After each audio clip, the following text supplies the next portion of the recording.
And good morning, everybody on stream. Hello, Carl. Hello, Tommy. And as you can see, I'm still setting up and going through the motions. I'm going to take it easy. I've got Uncle John in Discord with me. I'm glad to have you guys there on the other side. And I'm literally just going to do a flight. So you guys are welcome to stick around.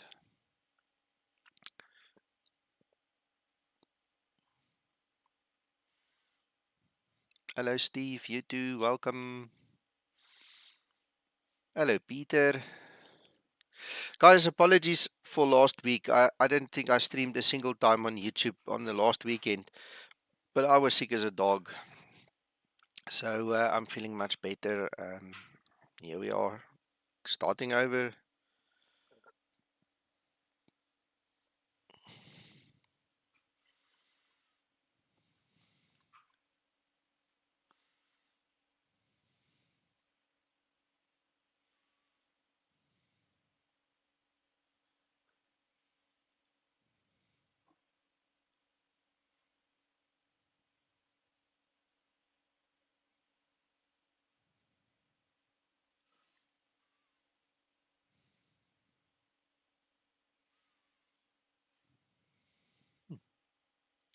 And good morning, Christian. Christian, I'm pretty sure it will work with Real Weather Connector, but it won't work with Skymax Pro. It's going to replace the textures and the things that Skymax Pro does. In my humble opinion, it is a better product from what I've seen briefly. Um, in terms of the clouds that it gives us, specifically referring to the clouds and the things that you can set with it. It's an amazingly versatile product that you can tweak, where SkyMax Pro is basically you got an on-off switch for everything, and you pick a cloud, switch it on or off, kind of a thing. And xAmbience obviously is old. The one that I've got, and it only works in OpenGL. All right, and I seem to recall that you only use OpenGL anyway. So we're waiting on the new version. When I spoke to one of the guys there from the development side, the guy actually answered the question. I was worried if I buy version 1 now, that when the new version comes out, I'll have to buy again. And the guy said, no, you're going to get your updates for free. So I bought this xAmbience on special. We are going to fly with it today. I hope there's clouds that we can have a look and see. But it looks pretty and it looks to work very nicely. Uncle John had a bit of an issue which we haven't had time to really assess. That's why I'm starting an hour later, because we tried to figure out on his system. Yesterday there was absolutely nothing wrong. This morning he fired up the X-Plane because he wants to fly with me, and he's got 8 frames per second, and he's got a much stronger machine than me. And we got it up to, I think, 26 frames, which is unheard of on his machine. He never gets less than 30. So we've removed it from his system until we understand what happened and why it would do that. Um, I'm hoping mine doesn't have a similar problem, because then obviously we're going to have to go back to the other version of Explain. But so far so good. I really like what I see, and taking into account these are all just 2D clouds in this version, and the next version will have 3D clouds. There's a lot to look forward to when the new xAmbience comes, and that little DOS prompt you see running there in the background, I think you would have seen that. That's obviously that flashing that happens there. That's xAmbience firing up. Now, this is my second copy, my spare copy, the beta one I use for all my specific testing that I've loaded up here. Um, just want to make sure you see Vulkan isn't on. We're flying OpenGL with this one, so that we can get the clouds, because it's the xAmbience just isn't compatible with Vulkan yet, this version, and that's what's coming in the new version now. I just want to quickly see. You know what? I did not start my active sky. Can you believe it? Well, while we are here, let's just check if it is still set up. Custom, yeah, that's good. Alright. I don't know how I forgot to start my active sky. Interesting. So anyway, while we wait, this is Johannesburg. The link to the scenery is in the description below the video, and it's free. It's in my mind the most plausible, nicest to reality, closest to the reality airport for Johannesburg. That it even beats the payware that's available. So you guys are welcome to grab it. It's free. And then flying down to Durban, that is payware airport that I got there from FSDG for Foxtrot Alpha Lima Echo, and highly recommended. For us in our currency, it's a bit expensive, but you get what you pay for. And I took the plunge. Hello, Pilot Jason. Good morning. MSFS 2020, in my opinion, controversial as it might be, is still a game. They need to fix it. We were talking about PMDG and the NGX and NGXU and things like that during the week. And there was a poll that I actually participated in because I've still got P3D running with the NGXU, so that I do have access to it and can play with it. And I flew it twice in the week for testing for the VA that we did and things. Once FS 2020 has been brought up to standard where you have a decent aircraft like the PMDG in there, I don't think I'll go back to P3D. That's my honest opinion. We'll then have 2020 and X-Plane. But obviously, due to my work that I do in X-Plane and the love for Zibo and everything around that, and obviously flight dynamics and the whole characteristic, this thing explains much more realistic than 2020 at this time. So I always said this, let's talk a year later. Let them sort out all their arcade nonsense and all the other toys that they're playing with. Once everything is settled and we've got a decent aircraft, they will reevaluate it. But for now, and anyway, forever, as long as Zibo is alive and I'm his assistant, I'm not going anywhere. I'll stick to X-Plane. So let's see who else is here.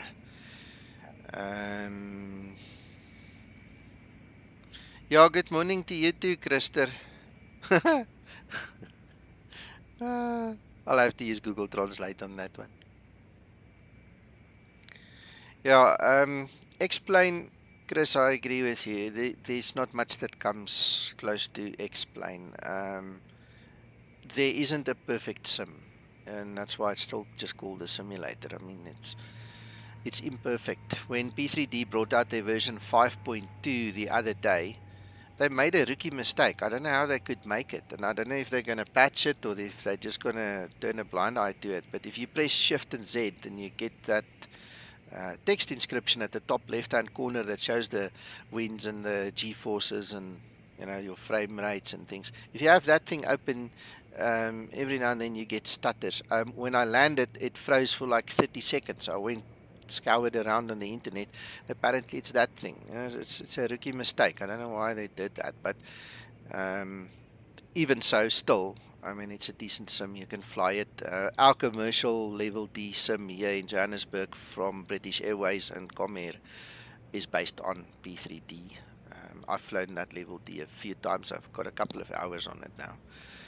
So there's merit in everything, and for everything there's every purpose there is a fix. Something available to choose it. So.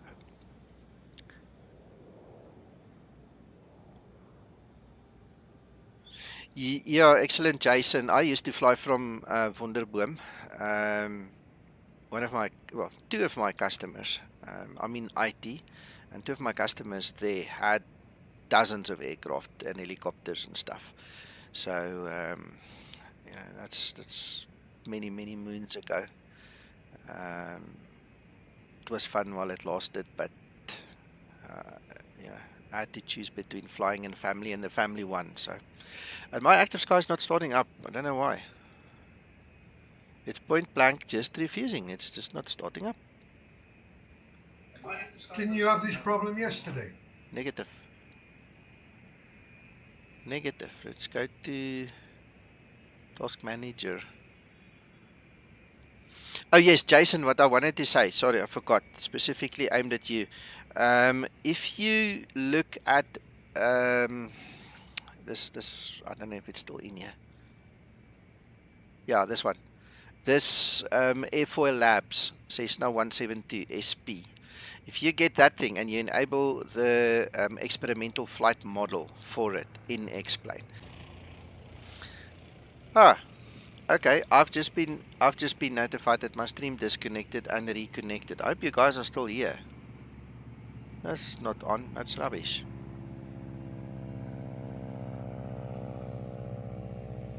Huh, very strange. See?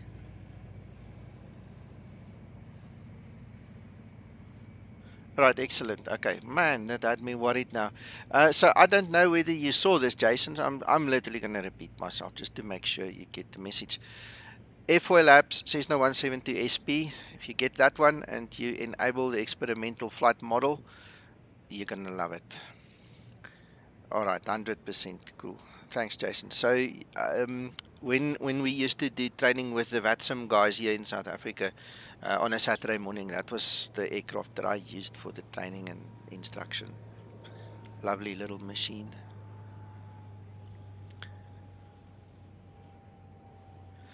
Yeah, Christer, 2 to 3 years is a good average. I think they would really mature in that time span.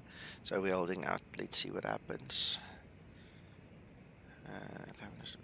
Yeah, that photo metrics is really nice. All right, guys. Thanks for the feedback there. I'm glad you are back. I'm gonna try to start Active Sky again. If it doesn't, I might just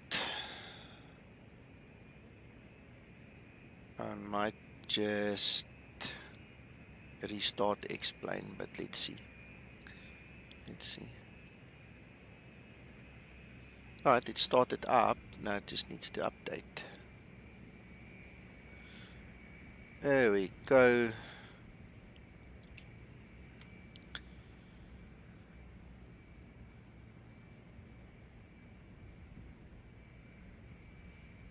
All right. So I'm just going to check the Q&A. It's the same. Wow, what the pressure. 1037. Can you believe that? I was telling Uncle John it's 14 degrees here in Joburg and it's warm. It's amazing. The other day, I'm lying, it's 8 degrees and it's warm. The other day we had 14 degrees and I was freezing. That's crazy. Yeah, we've got the same. So the weather is proper. Okay. All right, let's get planning.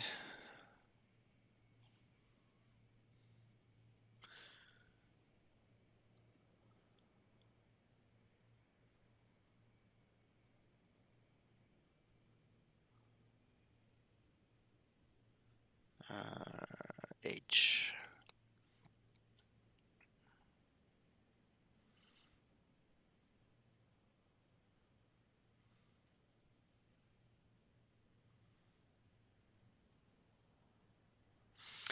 Right, there we go. Let's quickly see.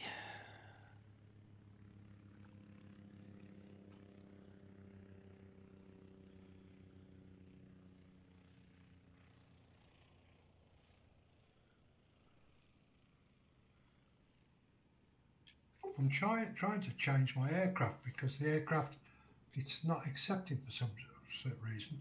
I can't do it. What, in the VA? Yeah, so, so I can't. I'm going to have to do a manual if I can't get it sorted. Then you just do a manual. Uncle John, Mako was working on the aircraft side of the database yesterday. So I see Christer has also put a bit of an error in there. I don't know. He'll have to check what went wrong. Yeah, I don't know. Okay. The other thing is, I've noticed we've got a reduced amount of 189 seaters now. Yeah, what happened, sir, is we had way more than we needed, and we got rid of all the ones that were supposedly in storage. So we'll have to check. There's a couple of things happening behind the scene that we have to check about how the cron jobs run and how it clears everything or not. I can physically go and park the aircraft, but then I might interfere with somebody flying and things like that. We'll see. Well, I think at the moment, Nico, there's not enough because there's only about five, I think, 189s, something like that. And if you have 8 or 9 people that are looking for aircraft, they're going to be having problems. A map. I think that's what the problem I've got at the moment.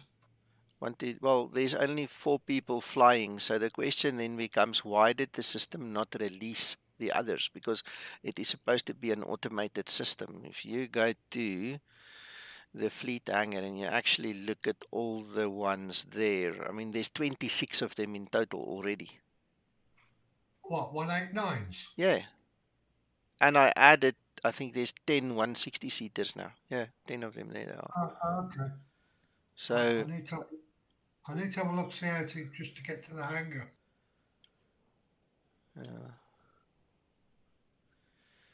all right, okay.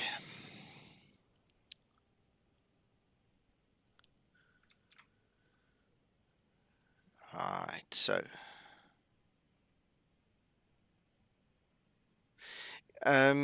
Christer, I'm gonna try the VA now myself again. I will tag Mako in all our reports there, in VA support. And I mean, he's sleeping right now in South America. It's dark. It's early morning, so we're not gonna bother him now. When he wakes up, he can have a look at it. Um, I'm not sure exactly what he did or didn't do. I know of some of it, but not all of it.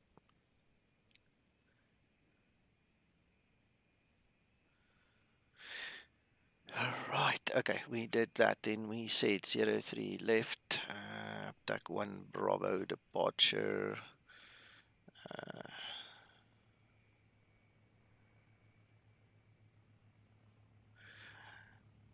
Nope, that's 24. We actually want that one, 06. But you know what, just for the heck of it, I'm going to do this. Len 1. Let's do an RNAV today. Why not? Just for a change.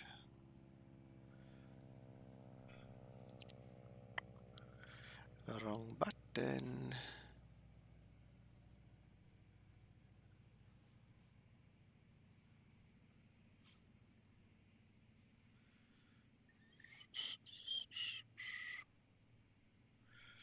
APDAK. Yeah, Christer, the cron jobs is one of the things that we're busy keeping an eye on because the cron job runs automatically at a specific interval. I was under the impression that it runs every 15 minutes, but Mako mentioned something, and I mean, I could have misunderstood him out of context, but he said something about this thing runs every 6 hours, which is wrong. It needs to run sooner so that it clears all the aircraft and everything that happens regarding that. But you see, at the end of the day, he is a brilliant guy, and he's added all the value on top of another person's work called PHP VMS, I think, whatever this VA software is called. But he is restricted in what he can do or cannot do because of what happens in the foundation behind the scenes, because that governs everything. And if there's a mistake that comes from the chief developer, Nabil, that gets pushed through, then it impacts us. So, yeah. Um, Fortunately, he's in charge of it. I'm not a programmer, so I'll pull my hair out too quickly. The little bit I have left.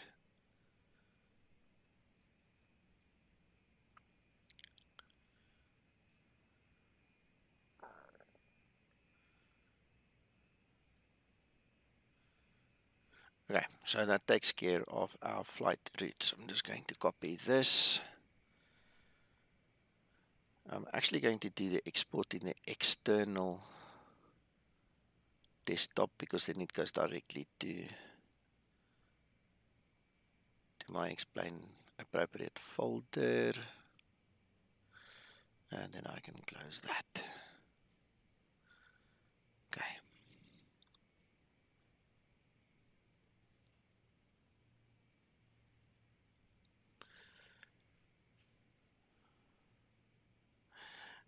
Right, so that is us. Apparently Uncle John is next to me, so I think what I need to do is finish this planning phase so we can actually connect on the net and see each other.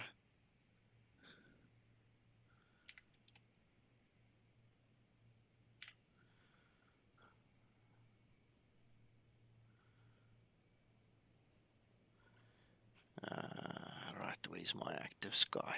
Let's see what's the best flight level. 3.5 I've selected. That might be a bit high, so it's a short flight. You can probably do it, but it might be a little bit high.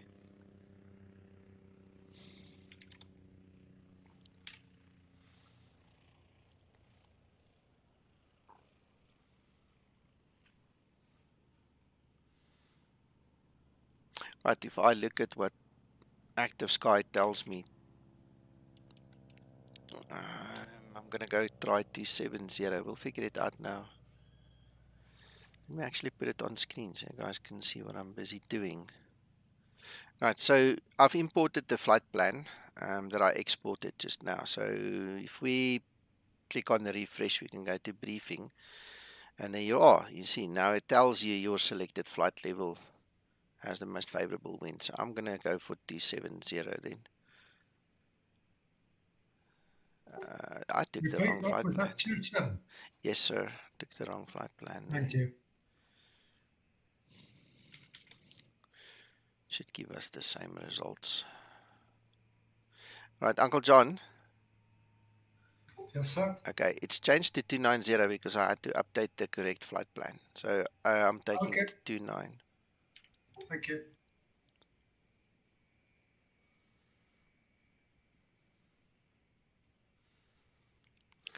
Oh, this is not fun. Uncle John, Yes, sir. I'm going to stick to 290, but it's telling me now, as I'm skipping through it, there's like a 5-knot gain if you go to 330. So you've got an option, 29 or 33. I'm going to stick to 29 because it's a short flight. Otherwise, there's not much of a cruise phase. All right, so FYI. Okay, 2.9. Yeah. 290. All right, generate.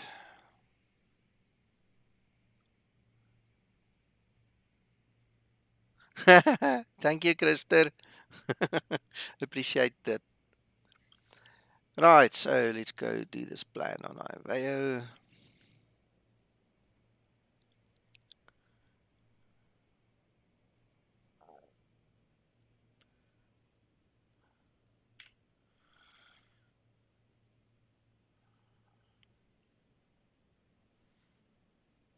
You haven't spawned yet, have you?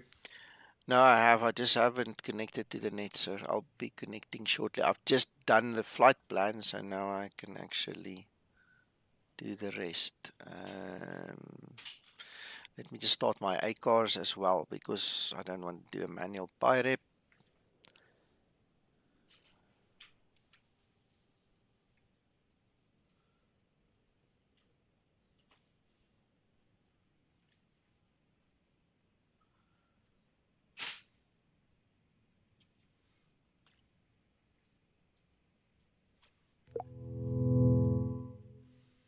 Okay, well, that's me connecting to the net to iVeo.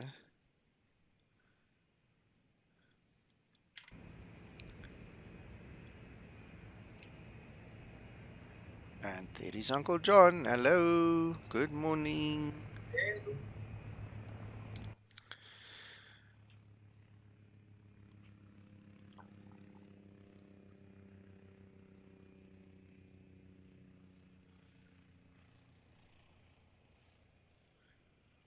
Alright, let's look at this OFP then. All right, guys, if you don't mind, I just want to mention a couple of things here because of what I've noticed on Discord. So in reference to where do we get the ISA and the winds to put in the FMC, I use this one. There's your average ISA, there's the average winds. Okay. If you want to fly it technically correct to get the top of climb winds, you actually go to the top of climb there and you check what those winds are. That's your top of climb winds. Um, in the real world, I've spoken to Alex about it. He told me if there isn't like a 10 knot difference or 10-degree difference, a variation from year to year, it's basically insignificant. And also, if you look at all the winds, if you follow the winds through the system, uh, if it doesn't have more than a 10 knot or 10-degree variance, there's no point in putting a per waypoint wind in there because it's basically insignificant. So just bear that in mind. Um, and again, I say that if I understood him correctly, it makes sense to me doing it that way. Hello, Oliver. Um, I think it's plausible for us to just use these ones in the simulator. I mean, these winds were observed on the 19th.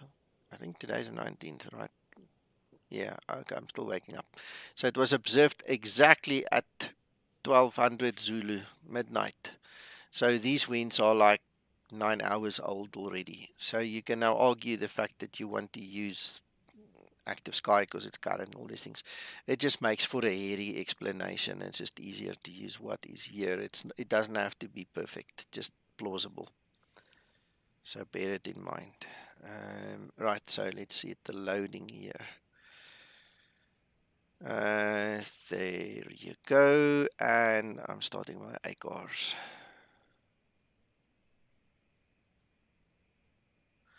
Oh, you know what? This thing still thinks I'm in P3D. I was telling you I flew it the other day now. Let's go to explain.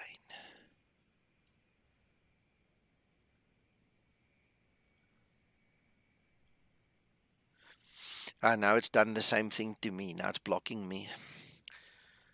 Let's try see if we can do this manually quickly. Start a flight. Aircraft's not available for the flight. Which one did I pick? Excellent, Oliver. Excellent. That's a good one.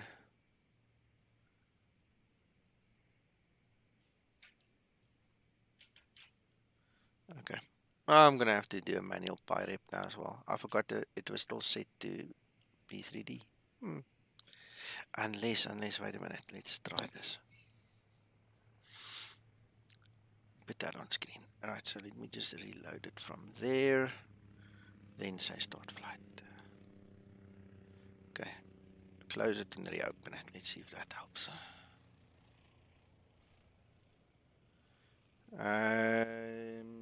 Not for Zibo. No, he's still off. He's off duty. He's taken a week or two or something off now. So,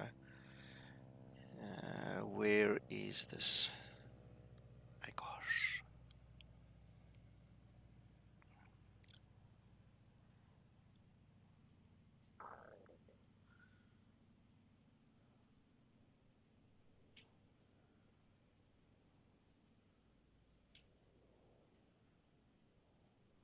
Aircraft is not available for flight. Well, okay. This is something that the top developer needs to sort out. I mean, clearly it's been allocated to me, so there shouldn't be any issue there. But we'll figure it out. So I'm just going to do a manual PyRep then.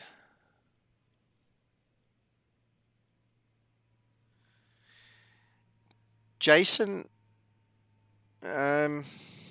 basically, it's just pretending to fly real routes in essence. So what we do is we took a bunch of different airlines, SAA, Mango slash, for South Africa, we added the ATNS routes into the database, and basically you just track the flight and then you get brownie points. Let me put it on screen here quickly. Right. So what basically happens is, if you look at the live map, see there are a couple of guys flying. Me and Uncle John would have been at the bottom, but obviously we're not connecting, so not working. Um, you can literally then use the database that is available. We've got, I think, almost 4,000 or just over 4,000 routes that you can fly. You simply pick a route that you want to fly. You can go to flights over there. You see the flights are listed, and you can basically do a search. So let's look at the one we are doing now, FAOR. Then we can go search on it. You can actually go and do this via the map, and there you'll see this is the coverage, all the routes from FAOR. So there's one going to the UK. I think that's Heathrow. We can actually check it, click on it. Yeah, there you go, Heathrow. So you can click on it and get all the details there. And this is obviously going to Plaisance, Mauritius, and so on there. Cape Town, all the rest. This is the one we're doing now. So you can actually book your flight from here. Click on it, it will take you to the appropriate place. You can make a bid on it and so on. And basically, that's it. You literally use this as your logbook, basically, keeping track of all the flights that you do. And it's a nice community to be part of. You know, you can come make friends with us here on Discord, and we sit and talk nonsense here until wee hours of the morning. And sometimes we do serious training. We've got the real pilots of the Zibo team here with us. We've got Zibo here with us, you know, and it gets fun sometimes, just to be in the company of people with the same kind of mindset. You know how it works. Rescanned and it reworks. Okay, excellent, Christer. Good morning, Giovanni. No worries, no worries. I'm going to fly that route a few times more. That was an excellent route flying there in your home country, as you call it. It was nice, really nice. Right. Okay. So, um, again, this is the OFP. So typically now what happens, Jason, is obviously I've chosen the flight. I've sent it to SimBrief. SimBrief has given me the complete OFP here. Okay, and this is what I'm now going to use to configure the aircraft. So just as we would go to the Mango office in the real world, what we used to do and go sit at the PC, print it out, this is the OFP that you would get from your dispatcher.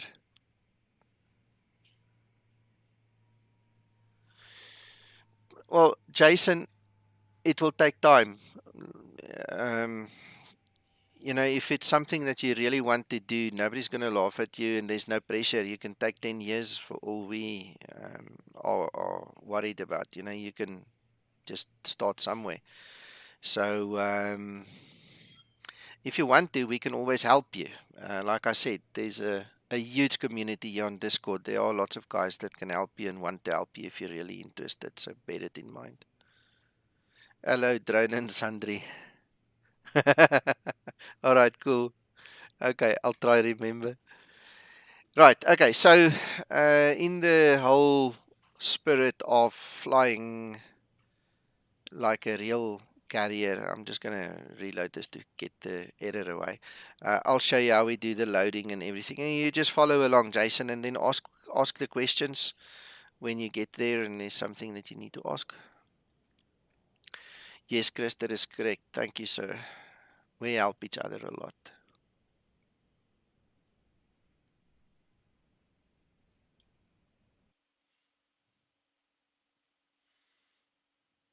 Just to let you know, I've pushed back. Have you pushed back? Sorry, I didn't hear you. Did you push back already? Yes, sir. Okay, cool. Yeah, I can see it behind me there. All right. So using the OFP, let's just make sure lights are right. Opening the doors. We can start our flight there. We're going to put the load in. So what is important is now to go and find the payload, the 18.4. All right. And in the Zibo, what is nice what is nice about the Zibo, and this is the only aircraft that I am aware of, correct me if I'm wrong, even the PMDG cannot do this. It simply doesn't support this idea. The Zibo actually has a dynamic CG shift that is based around the burning of the fuel. As the aircraft gets lighter and the fuel gets used up, there's a CG shift. Now, any real pilot will be able to explain that whole story for you. And what happens now is you've got a choice. You can either leave it as is, and by default, the Zibo will give you a more stable takeoff than a landing. That's how it's been designed. Or you can do what I do, and you can actually change the landing weight CG, and you'll see it in the graph there. If you want to, I can show you. What I do is I move on the loads that I use. I use 500 kilograms, so that will be 968. We subtract that, and that's 2501. All right, and once we completed the FMC, you'll see the landing weight will go in there as well, and then you can see it.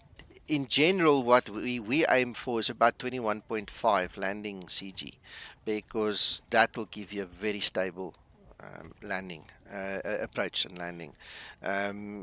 You'll see. So that's the one thing we need to do. The other thing we need to do is obviously pick up on the fuel at 6.1. Alright, I've set it to instantly load because this is my testing system. I don't want to sit and wait for 10-20 minutes for it to just reload. So there we go, that's that. Let's get rid of edge and just change the angle a little bit. Alright, so better push back, pre-plan the push back.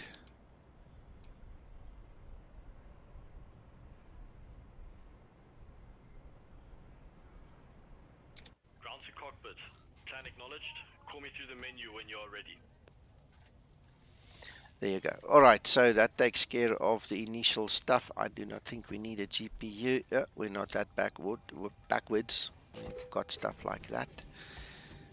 Alright, and I'm just going to go through the normal motions of setting up. And as we do the OFP, I'm just going to reference back to it just to put it on record again, why and why not, and all these other things. So just bear with me.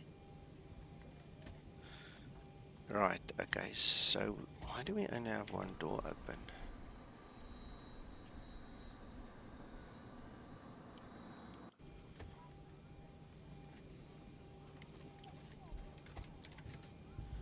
There we go. Okay, I'm not going to bother with all the other fancy stuff. Right, we so going to go to the FMC side.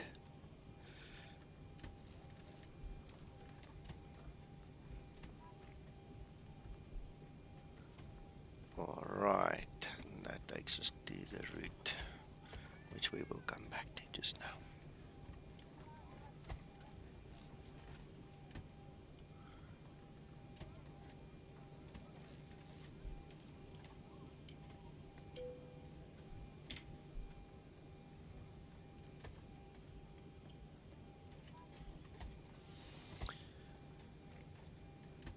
As a matter of interest, in actual fact, let's do it this way.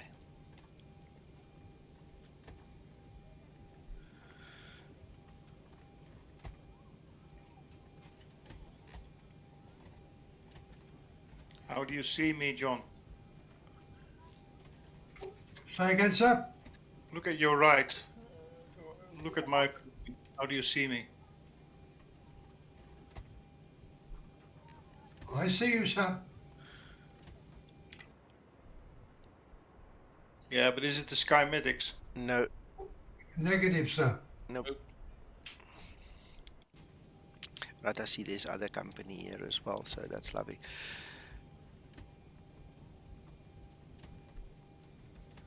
Did I make a mistake now again? Where's this thing? Yeah, I did. Wished it one. Airbus 319.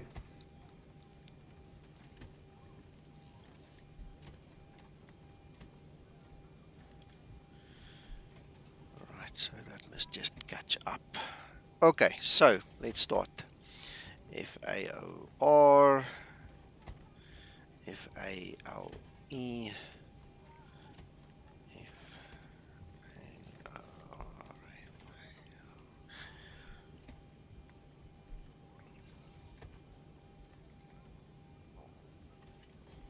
You started over, Nico. No, sir. I just haven't done any of this yet. Okay.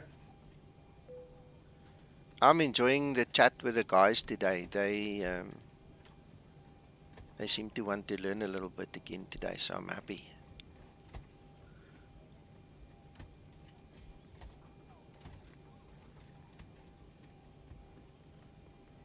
Right, and we set on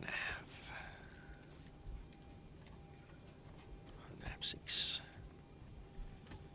And that is true. So let's step through.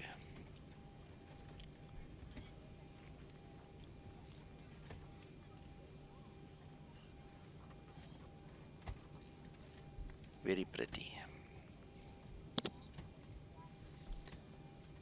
Seems to be cool. Okay, so I'm going to bring up this OFP thing again, and then we can just chat lightly about it as we continue. So, route preferences. Okay, so what is important, obviously, I've got total OCD about this. If I don't see that the figures match, I lose my mind, man. I don't like that. So I spent a lot of time making sure that the actual Zibo data gets sent to SimBrief through the template and then come back.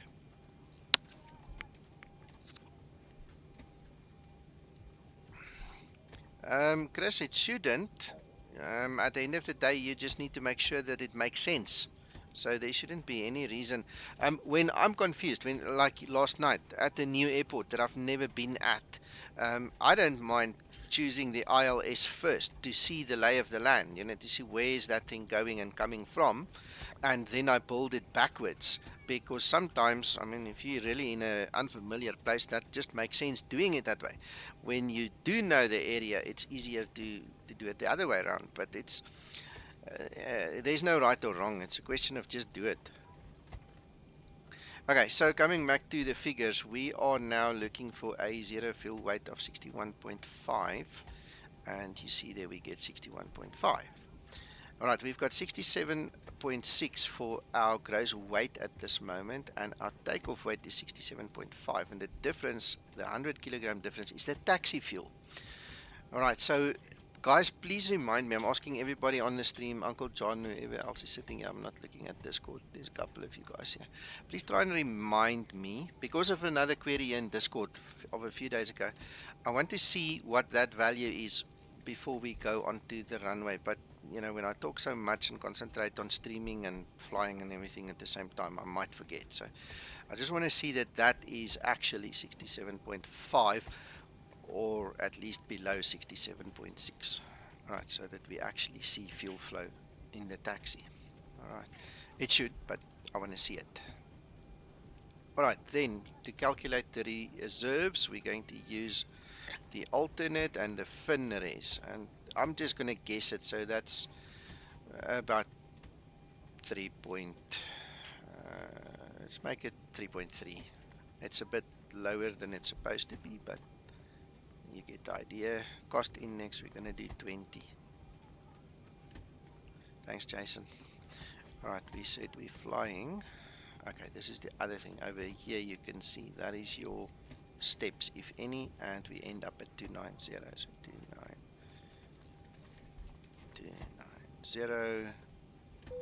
And this is where these wind things come in now. So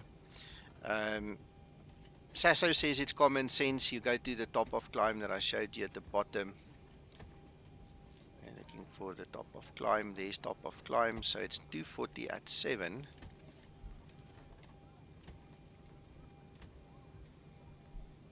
Alright.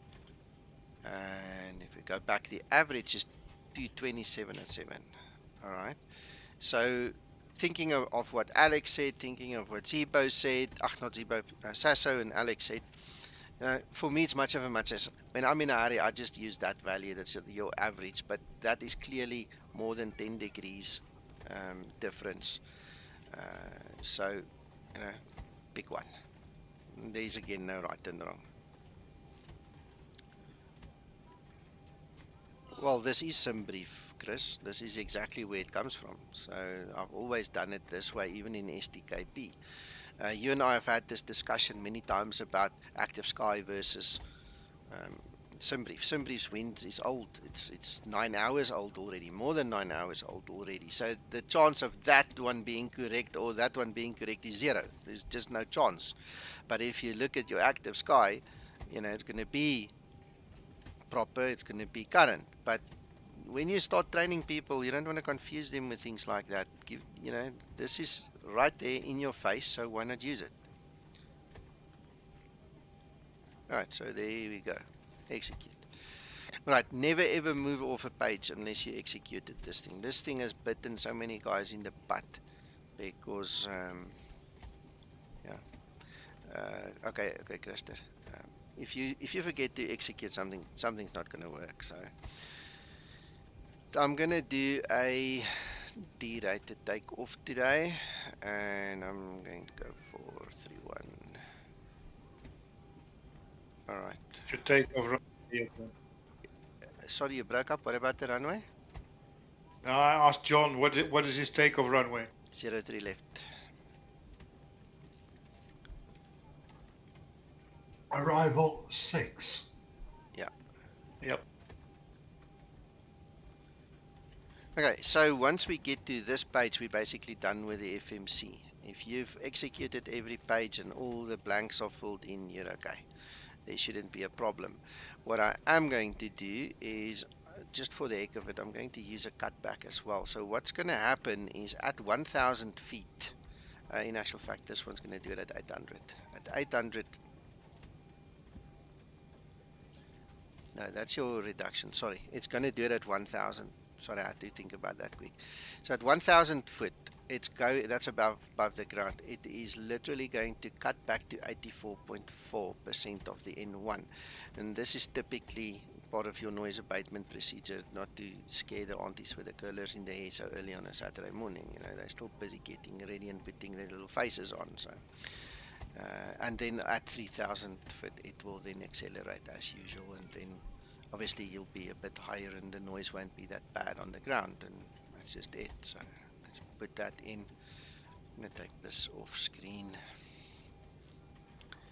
Alright, trim is 575 and 147 on the speed. So before I forget, let's just put 147 there. And the trim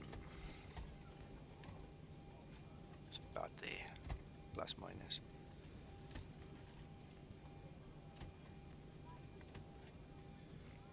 Right, so now we can go through the normal motions. We need to go check at the actual chart now. See what this runway heading is. 3-4, I thought so. I haven't really flown here a lot lately, so you lose if you don't use it. And we set 290. Alright, there we go, we are set. Then set 1037.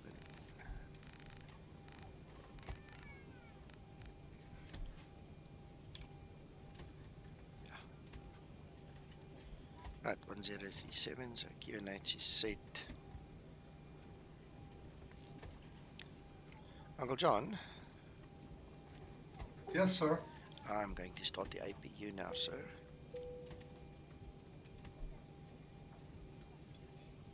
Captain has turned the fasten seatbelt sign. We do ask that all passengers take your seat at this time and please fasten your seatbelt. Just as a reminder, we cannot leave the gate until all carrying items are properly put away. All overhead bins are closed and all passengers are seated.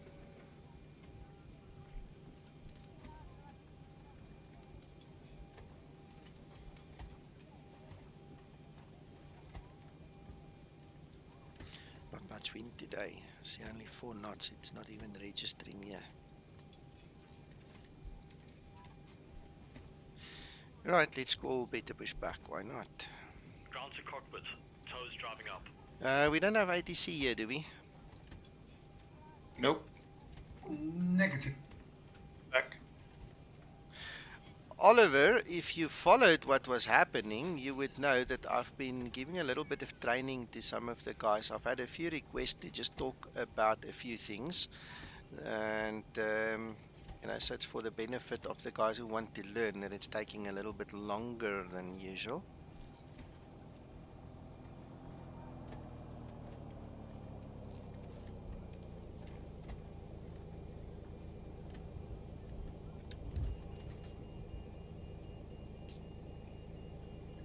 I don't think we need anything else there. We've got the jetway pulling back. Flight attendants prepare for departure, cross-check and all call things. Okay.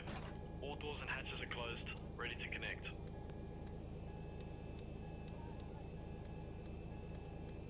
Alright, got everyone strapped in. Give us a ring if you need anything. Right. Might as well get that going. Some air in the cabin before we start.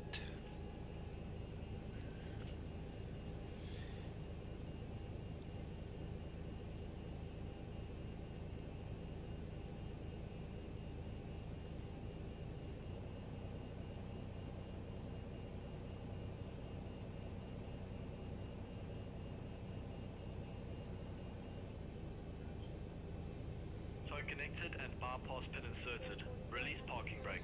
Right, I just need to do my AU quickly.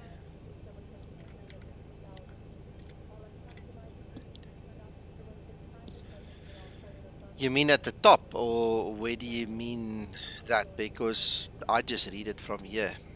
If you go to your progress page, it says there, top of climb, it gives you a time, it tells you how far and you have to fly in nautical miles, and over there the estimated ETA is 9:50 Zulu, so that's 11:50 local South African time. So that's the best place to see it in the aircraft.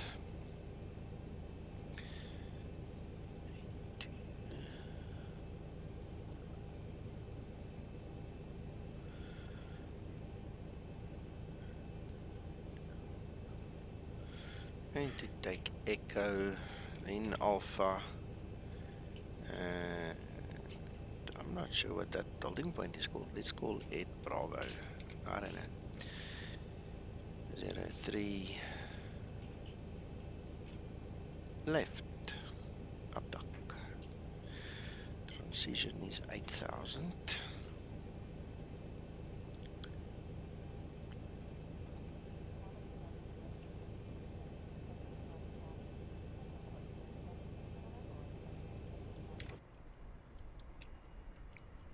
Uncle John, are you waiting for me or are you going to taxi? Because I want to push back.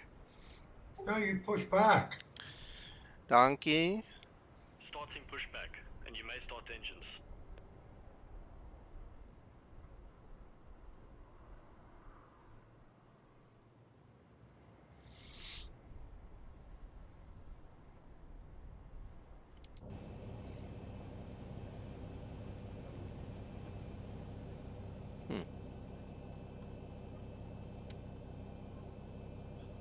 Bahrain.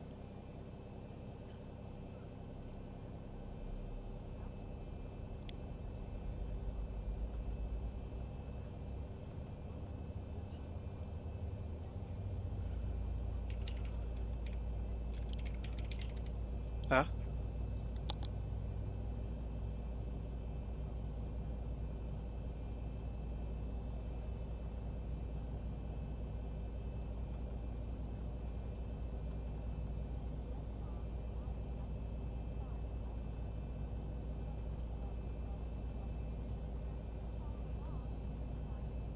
I'm taxiing to the gate.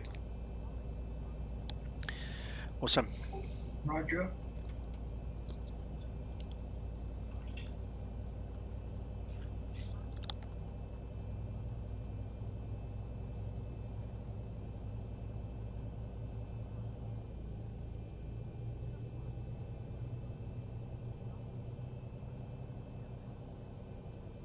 I was a bit late, Nico, but luckily you had so much to say. What are you saying? He talks too much. I said he had so much to say. Yeah, I'm saying, are you saying that he talks too much? Hey, he's saying a lot. Yeah, I had a couple of requests and things from Yeah, I guys heard to that. just talk about a few things. So, you know, I'm a teacher, not an entertainer. Much more a teacher than an entertainer. So, um, So I had luck, otherwise it was too late. yeah, exactly.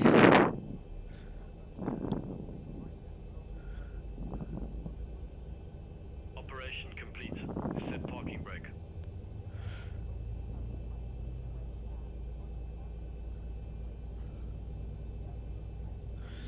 Oliver, everything gets put into the FMC and all the readings, all the outputs. That's your main computer, man. Everything gets done there and from there. So, you don't have to put the ETA in, it calculates it for you. And you will see as we now move, it will take your altitude, it will take the actual speed, everything into consideration. So if it's 0954 Zulu now, make a note and let's see what happens. You know, because I mean, these guys are clever who write the software. They've got a very good idea of what's going to happen in the next few minutes. So that will definitely update and become more accurate, but that's not a bad guess.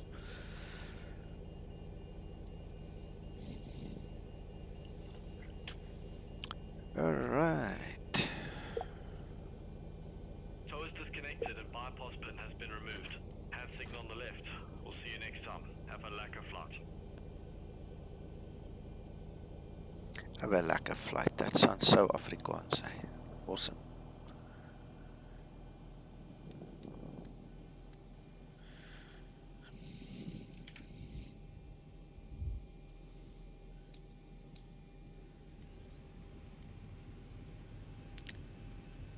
Right. We're on auto today, so we don't care. Exactly, Krista. That's it. And thanks, Tommy. Yep, true. Right, so taxi lights 1, 2, 3 on the flaps. Let's go.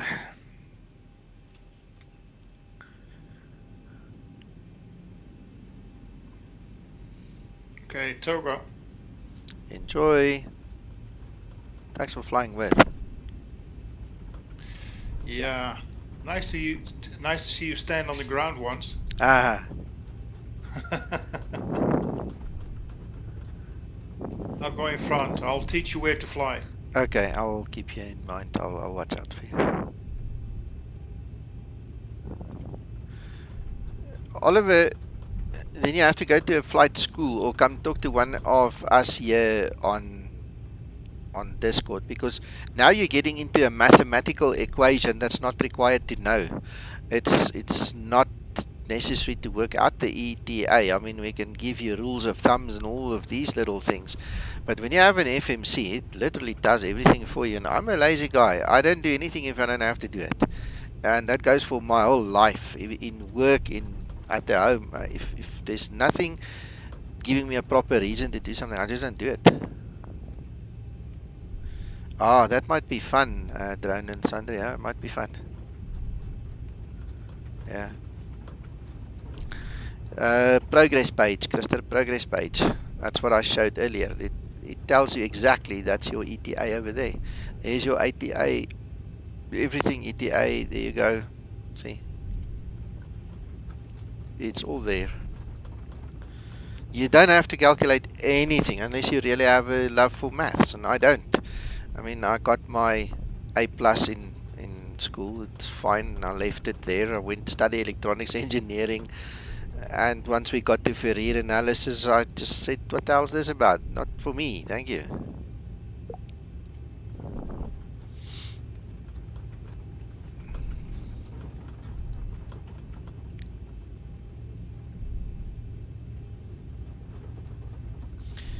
today the actual tablet that the pilots carry when they go and fly has got so much information on it. Your whole performance calculator, everything is there. There's hardly reason, apart from legislation, that you still have to carry a book with you. You know, the manifest of the aircraft.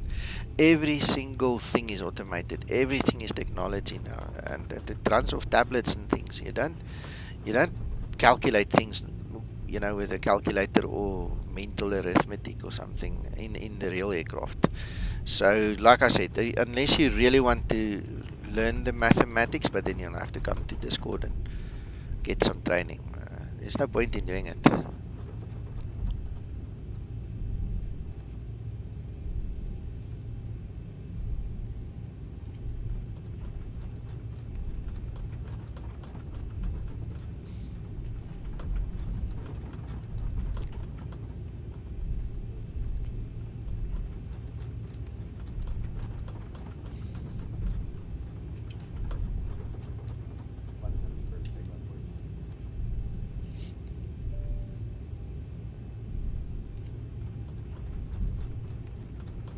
Okay, the cabin is secured. Have a good flight.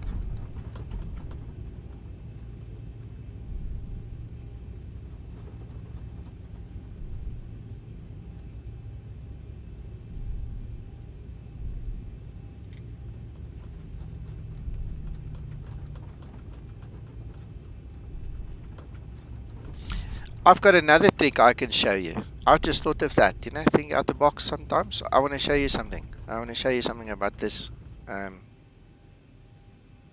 ETA. Just thought about that. So in the real world, how it works is you get a slot. You don't just get to the airport and say, now I'm going to take this Boeing and I'm going to fly from A to B. They laugh at you. You won't get clearance. You won't get anywhere. You have to book a time slot. All right. And believe it or not, it's right here on your OFP. So the estimated time slot for us to depart, time out, is 8:50. Let's zoom in a bit. You see there? 0850 Zulu. It is in fact past it already. You see, now in the real world we would have been in trouble. We would probably get a fine because we've gone over time, right? But there's your estimated out. That is off, wheels off. That's rotation, all right? That's wheels on, and that is when you are parked in at the gate, parking brake set again. So from here you'll see your block time is now 113 minutes, all right, and that includes your 3 minutes of taxi basically, all right, and that is your actual air time. So if you know what time you're taking off, it's 9:06, and you add your 110 minutes. I'm talking nonsense. This is 1 hour and 10 minutes, 1 hour and 13 minutes. Oh, sorry, apologies. So if you add 1 hour and 10 minutes onto 9:06, we should be there estimated at 10:06 plus 10, so 10:16. Now it's 17.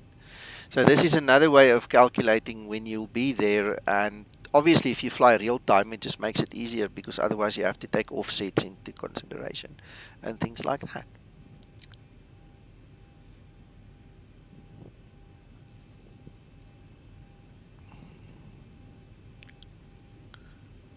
Alright guys, so I'm ready to go. Alright, we said we wanted to check the gross weight fuel, so let's just do that quickly. Alright, give me a second, Owen. Alright, so if we remember, we had 6.1 on the fuel, and we had a takeoff weight of 67.5. Now look at that, there, it shows you it's used up 100 kilograms. Now if we look at there, it's used up 100 kilograms from 6.1 to there. So it's taken care of the taxi fuel. It's obviously changed the gross weight already. Okay, Owen, all yours. Go for it. Yeah, sorry. I just wanted to tell John to look at my stream. Okay, cool. But those clouds are incredible, man. Super. That xAmbience, incredible. Approaching. That's so 0, real. 3 left.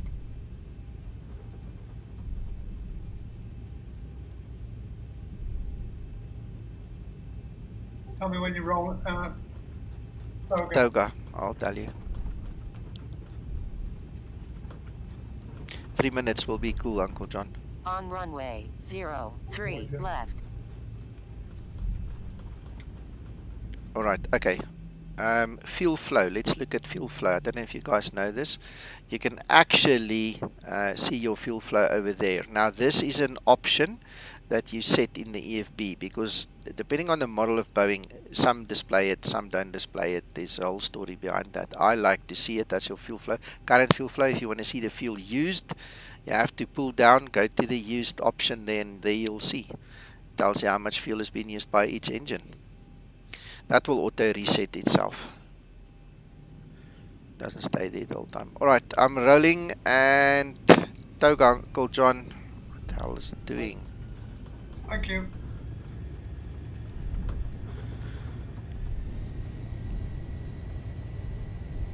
There's a bit of noise on my controller again. It seems if I press Toga, there it takes it now. I have to get the levers in just the correct position, otherwise it thinks we are bored. 80 knots. Oliver, yeah, we bring out patches when Zibo's not on holiday like he is now. We bring out patches 2, 3, 4 times a week that you have to keep it updated with.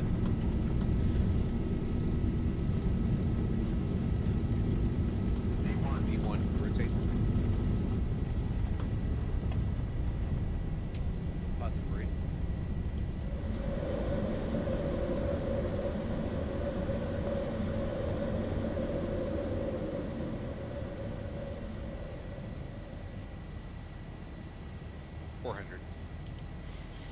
Alright though, there we go. Command A. Now what's going to happen, once we get to 1,000 foot, you will see that the cutback happens down to 84.4 according to the settings you see now. 1,000. There we go. It's got 85.1. So it's pulled back rather harshly. So what's happening is we're climbing, not at the usual rate, but now you can also hear the engines are much quieter, because if you go look out there, see there are a lot of people staying there, and if you come and blast them at the wrong time, then they get angry.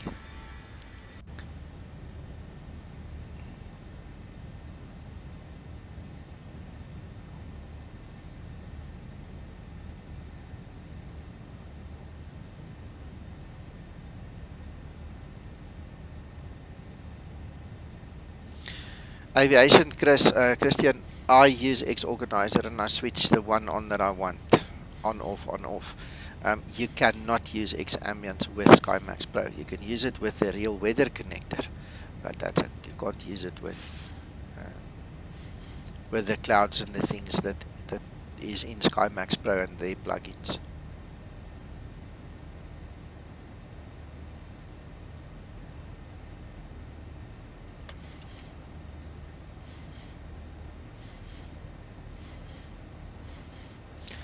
Now if we keep our eye on the engines there, you'll see when we get to 3,000, that's taking it away, we'll get there just now.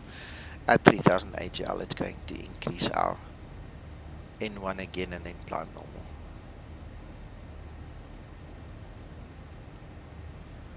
Chris, no, I'm still playing with it. There's too much to learn overnight. I mean, this is my second flight with it, so I'm not too familiar with it yet. I really need to learn it a bit more to understand what I'm doing and not doing and things like that.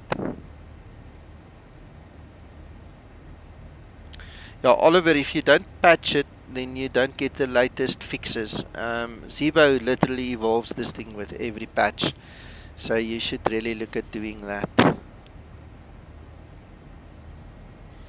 And there's the increase. There you go. Going back to normal speed. I love the way what do you call this thing? Ah, my mind's blank. XP realistic, how it shudders everything and it kind of messes with your mind. It looks so real.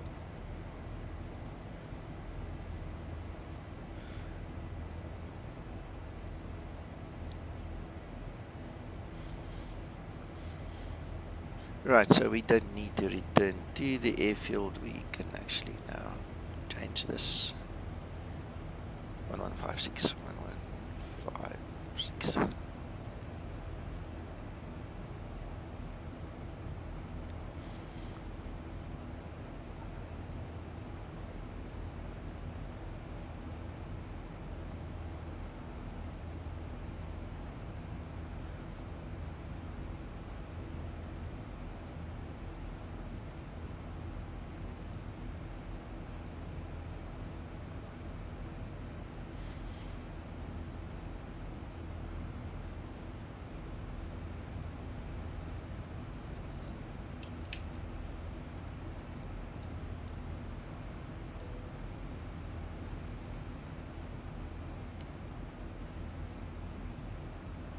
Oh yeah, let's have a look quickly. I checked the gross weight. Yes, that we did, but we did not look at the CG. So let's quickly go and look at that. All right, so now that we've fully programmed the FMC, you now will see the landing weight is now given, and it says to us that we will be at 21.6%. Now, 21.5 is the sweet spot for this Boeing. And I mean, that's as close as damn it is to a swear word, that one. So what now happens is if you are new to this, I'll always explain it this way. There's an imaginary line. If you are on this side, it means you are leaning forward, so you need to move cargo to the back. If you are on this side, you need to move cargo to the front, and then you just have to, use a calculator. It takes a few days to actually, um, learn the ropes and just get familiar with it. But after 5-6 flights, you can understand exactly, and then literally, you'll see that was our takeoff. Percentage was 22.3. With fuel burn, we're going to go down to 21.6, and that's it.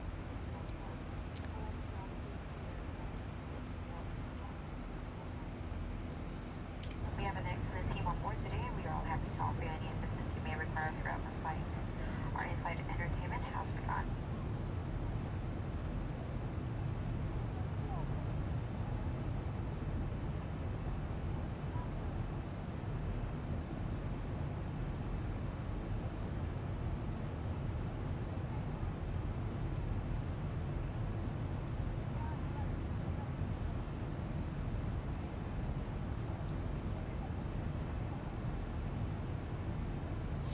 You see that refresh of the clouds that happened there.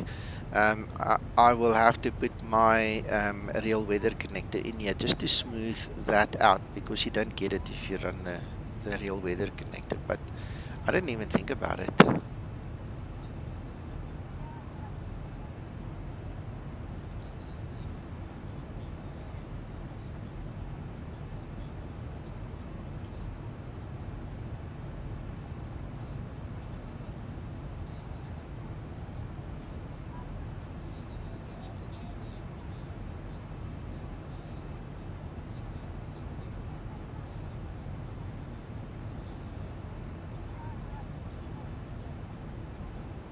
Excellent, Oliver.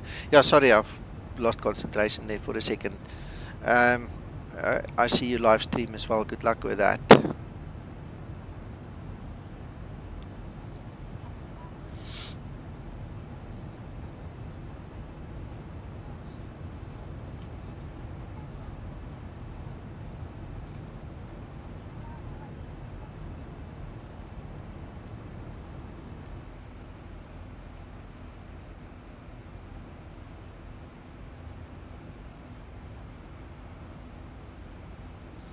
Right, guys. Once we get to top of climb, in actual fact, no, we don't have to wait. Let's continue. Let's talk a little bit more about the training thing. I'm gonna go back to my OFP. Let's just scroll in a little bit again. What is now going to happen is we want to set the forecast wind. So we need to go to our last page, the descent page. Go to forecast, and in SimBrief there are clearly defined values. So all you do is you scroll down until you get to the wind information, and what I then do is I go for 200, 150 as well as 100. Right, and then all I need to do is now go read and input. So it's 22212. 12. The next one is 308 at 3. At 3. And then 328. 328. At 8. Right, then what I need to do is I need to check on the weather. Where's the weather? In actual fact, let's just update it. So I'm just pressing F5 quickly to make sure we get the latest weather. Meter for the arrival. So our arrival is going to be 1032.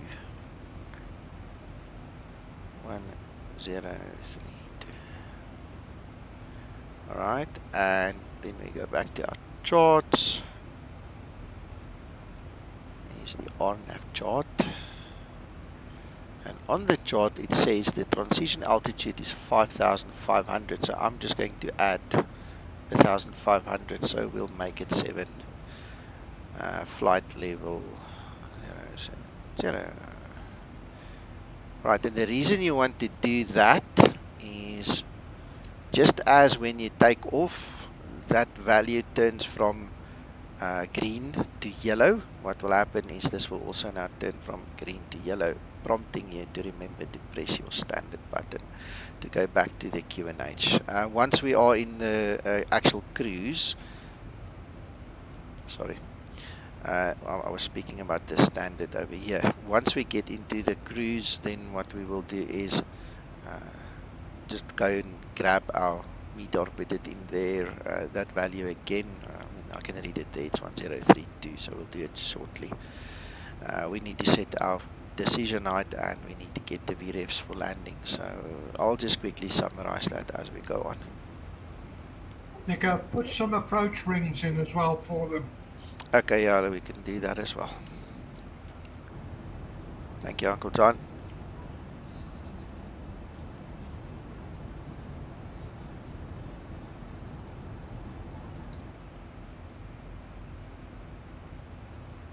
Drone Tix47 is Uncle John. I'm Tix001. What's your number, Erwin? 35. 35, okay.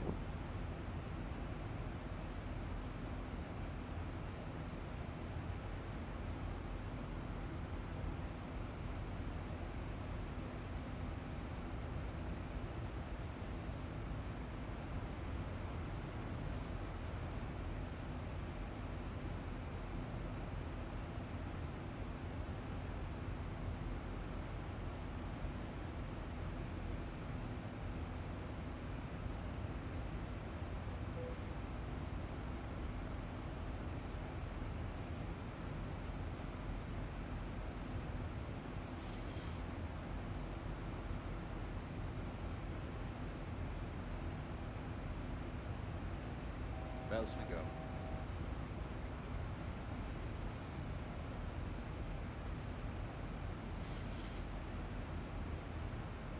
Man, it had a lot of momentum there.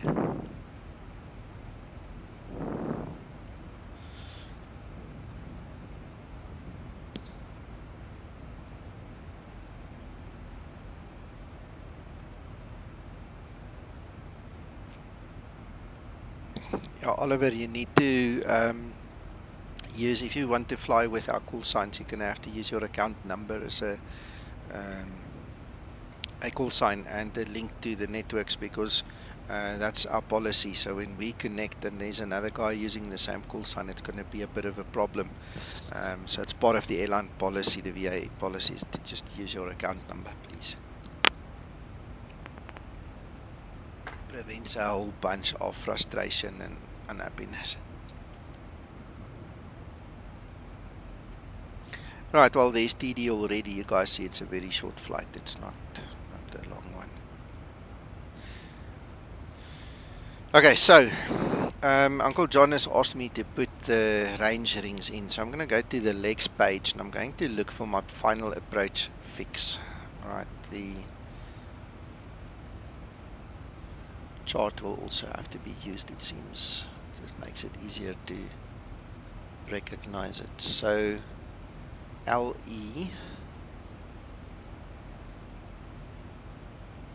LE1 F1. I'm going to use that one. There's a 2.3. Let me just check the distances. LEF1. Yeah. 6. Okay, so that's like an 8-mile final. So I'm going to use that one, and just to show you on the chart quickly. There it is. That's LE1F, and that is where that little Maltese cross thing is. That's our final approach fix. And we need to be at 3,000 at that point, giving us 8 track miles to final. So I'm going to select LE1F1, like I did. And I'm going to go to the fix page. In the fix page, I'm going to enter it. There is 3 different approaches that we teach the guys how to do it. This is my favorite one for the new guys because it gives them time to get stabilized before they land. So what we do is we put in /7, that's a 7 nautical mile ring that will appear. Then we do 5, put it in, and then we do 3. Alright, you can go if you really wanted to. LE1F1, you can go and put it in on the next page. LE1F1,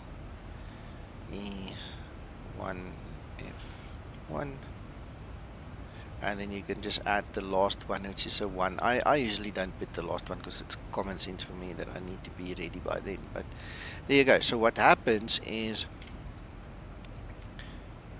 if you now go to your plan view and next page and step through it,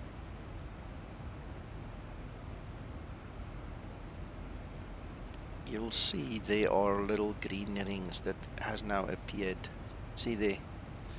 So those green rings is a guide for you to start using your flaps. So you need to have it in your mind that you need to be at a certain speed, because you can't just pull flaps, you'll break them off, and the Zibo simulates that very well. The guys fall like flies sometimes because they don't realize how correct it is, you know, and then they pull it and it breaks. So what we do then is at the first ring, and it's going to be a little bit difficult because it's not a straight in approach, but I would say typically just before that waypoint, somewhere there, I'll pull flaps 1 over here. By that waypoint, you see ring 2 is in there. I'll probably pull to go to flaps 5. The last ring there, or the second last ring, because I did put the other one, that one there, the 3 nautical mile one, I'll go gear down and flaps 15, and the last ring at the 1 mile to that waypoint, I will go for full landing configuration. If I do it this way, I shouldn't have to worry about the IAS opening up and me having to manage speeds and all these things, and everything should be stable. The trim will be set, everything will be in place for you ready to land. So it's a nice trick to have and to implement.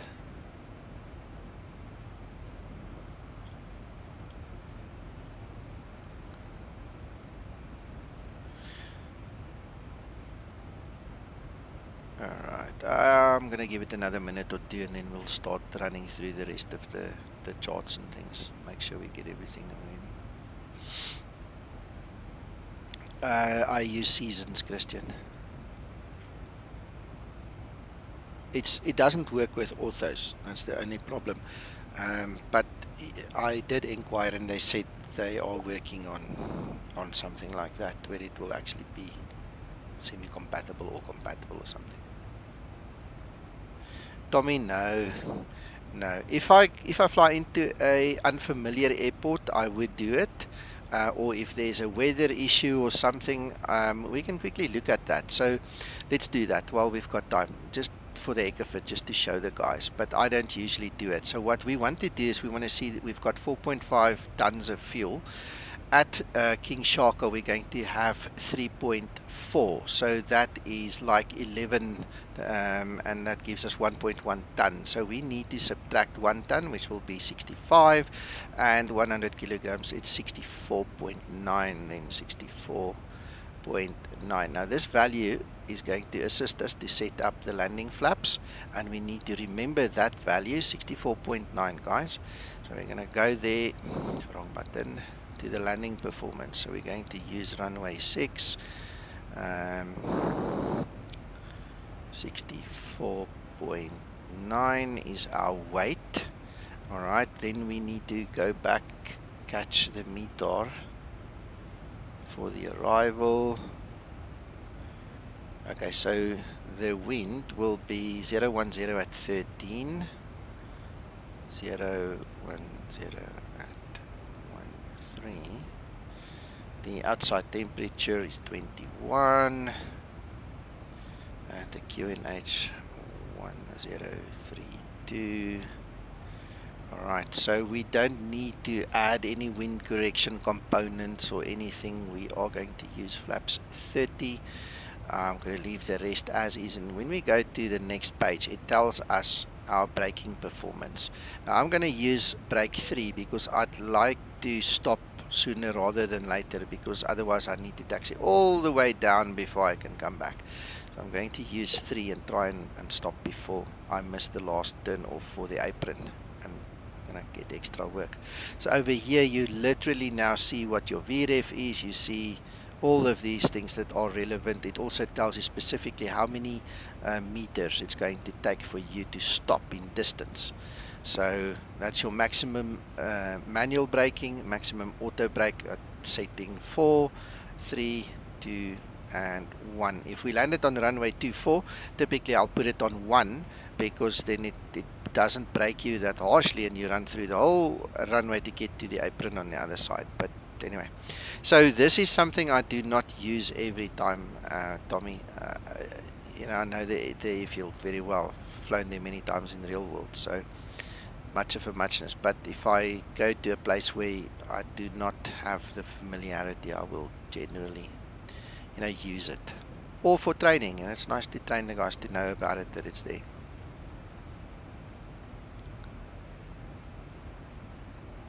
Excellent, Christer. Yeah, that's very important. If you are stable during your approach, there's not much that can go wrong, except for, you know, nerves that get shot, or, you know, temporary relaxation of concentration that will make you land weirdly. And that's usually my problem. I get distracted. I'm talking too much, I'm concentrating on flying, and I'm trying to stream and do everything at the same time. So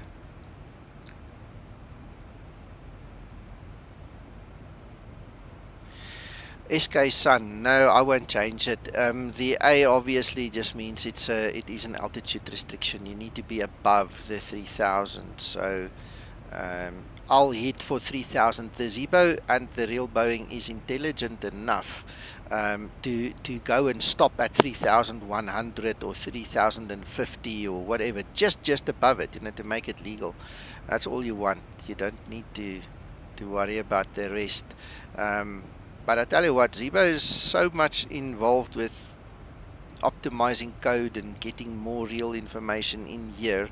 If it doesn't work every time, just wait for the next patch. You know, he goes through a big evolution sometimes, but it should block us and keep us safe and out of legal harm's way.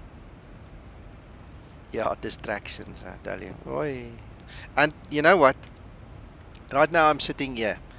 My daughter is downstairs, my wife and my son is left, and it's only the cleaner that's still here, okay? Mark my word, if there is going to be a distraction, it's going to be right at that point. They know, the kids know, my wife know. It's either just before takeoff or just before landing. They're going to come and ask me to print something or give them something or tell them something. It's just amazing, you know, how it works out. They leave me alone the whole day, but just try and land. And fortunately it doesn't happen every time, but that's the timing of it usually.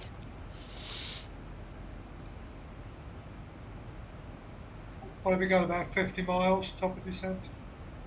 51. Chris, I'm not sure, my friend. I don't use xVision anymore. Long time no more. And I mean, this thing has got all kinds of things built in that might actually clash with xVision.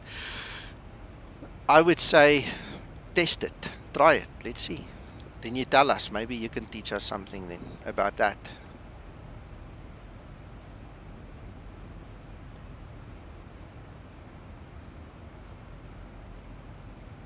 Thanks, Krister. Hello, Bapino. 9 miles from top of descent. Be right Okay, back. okay.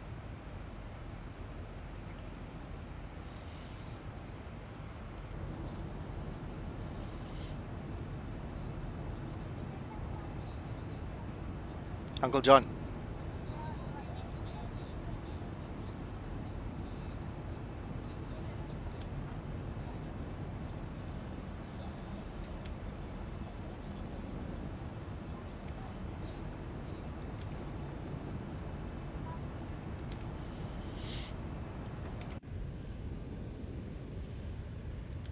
Look at these clouds, it's spectacular.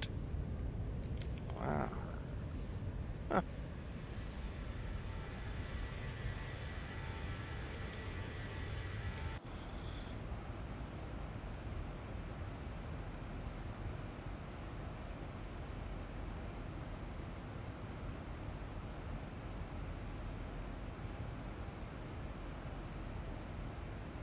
Thanks, Drone and Sandri. Talk later.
Well, Chris, then you know more than me already, so do your homework and come tell us, because I've answered you there on Discord as well.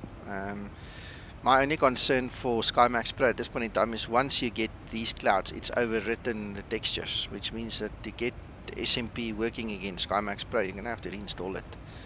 So just bear that in mind.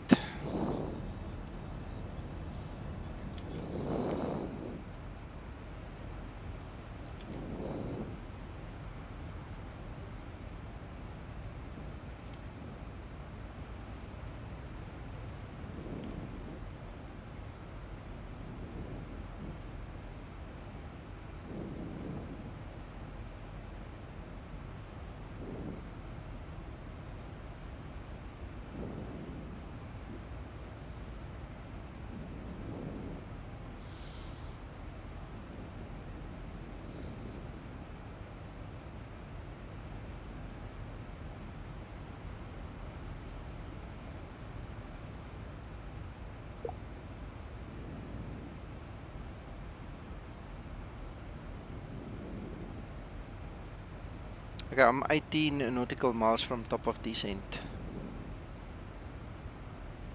43. Okay.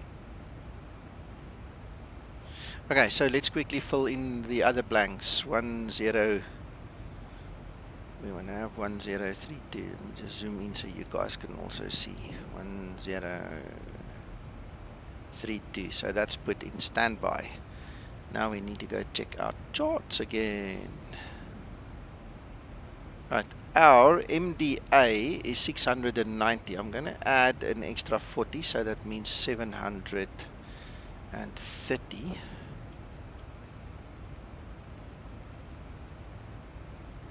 Come now. 730. So we've got the reference, we've got the decision altitude, we've got that on standby. There is no ILS data, so we need to be on alert that we do not have an active ILS. We do not. We have VOR 1156, and that is the VOR at the airport anyway. Our final approach course is 62. I just want to make sure what the final approach runway course is.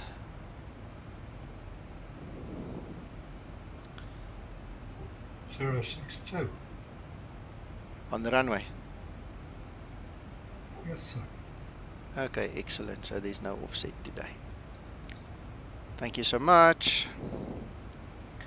Let's put our seatbelt sign on.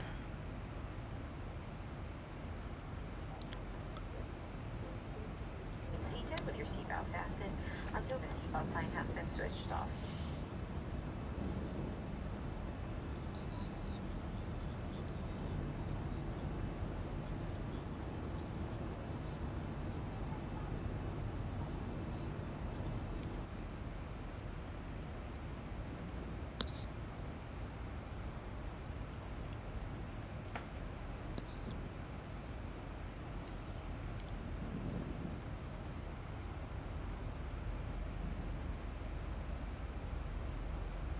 Right, there's the descent. So top of descent started, guys.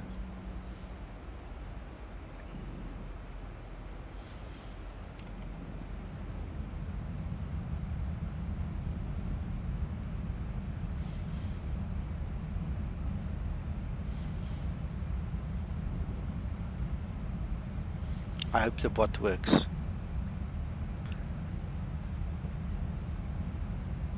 It looks like it. Should come up shortly. You know what? I think I made a mistake. I definitely did. This needs to be on 29, not 31.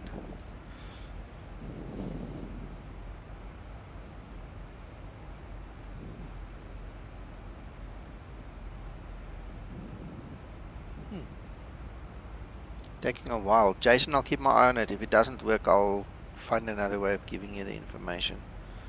But if the one half of the bot works, the other half should also work. Weird.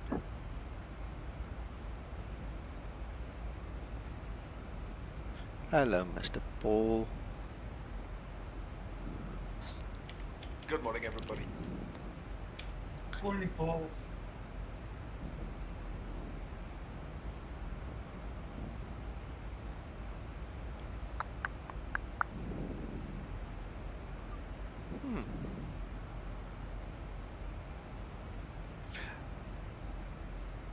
Oh, sorry. I should have read. I just thought that the previous. I didn't concentrate.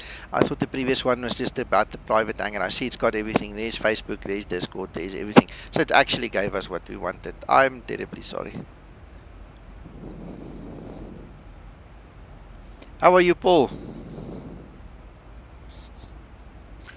Very well, thank you. Good stuff.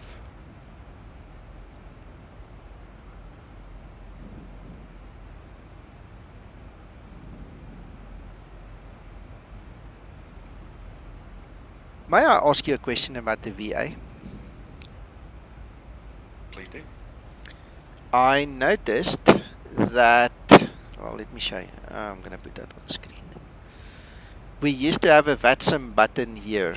Now, did Mako make this thing intelligent to know that when we file on IVAO that it shouldn't show a VATSIM icon?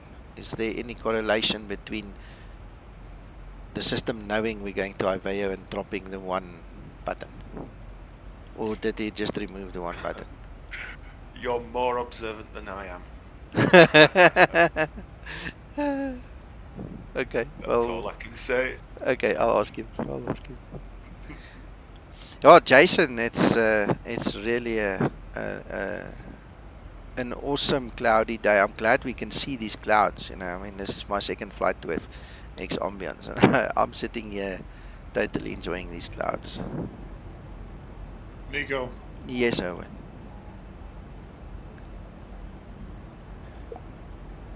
You should go to the settings and go to cloud rendering Yeah. and push the cloud scale up to 120, Yeah, it's minus 30, 40. mine is at the far right. Oh, there's a little bit of Oh, a veld fire. Yeah, my clouds. I picked up on it immediately when I installed it yesterday. That if you don't pull that slider, the clouds don't look like this. It's like little puffy marshmallows, and that's it. So I pulled it all the way. oh, it's all the way already. Yes, yes, sir. Yeah, no. Otherwise, it doesn't look like clouds at all. Yeah, because when I watched earlier, I thought you were down still, but yeah, this is better. Yeah, this is better. Nice, Yeah. huh? Yeah, very nice. There you see, I'm at 140. I find it incredible difference. Very much. I've always wanted to buy xAmbience. Was not xAmbience, sorry, xAmbience. Slip of the tongue. But I've always not been comfortable. I don't know why. I can't say. It's just, just $30 odd. I don't know. Just maybe it's not worth it. Whatever. But when I bought it yesterday, I wanted to kick myself. I should have done it a long time ago. Yeah, I saw it on your stream yesterday, or I saw it on your with your flight. I said, well, that's what I'm going to buy. Yeah. The guys at HST is actually on the Discord. They've put me as one of the media guys now, and I told the one guy there I'll do a couple of streams with it, but I don't want to take it off now. I want to use it.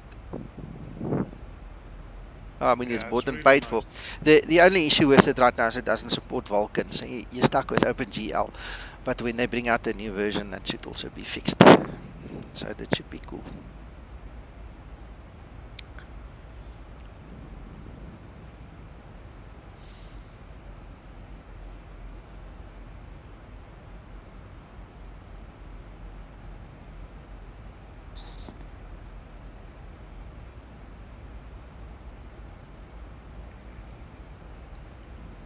Now, in the real world, yeah, sorry, Paul, go ahead. I remember from a couple of days ago, Meko was saying that the FATSIM map was broken in some way, so I think he may have removed it. Okay, alright. Yeah, there's got to be a reason. I was actually available in the planning stage. The planning stage it's available, but it's okay. Okay, cool. But it doesn't necessarily mean he's not made it cleverer either. Exactly, because that was my first thought. He made it cleverer. Anyway, you were saying so. Can't remember what I wanted to say. It will come back to me just now. Something of vital importance that I interrupted. Oh no, I'm sitting here talking just not to have a quiet stream. Oh yes, I know what I wanted to say. In the real world, I have never flown this route in the real world without turbulence. The moment you hit these Drakensbergs, man, it's like driving over a plowed field. It's the whole time, and this aircraft shakes and all.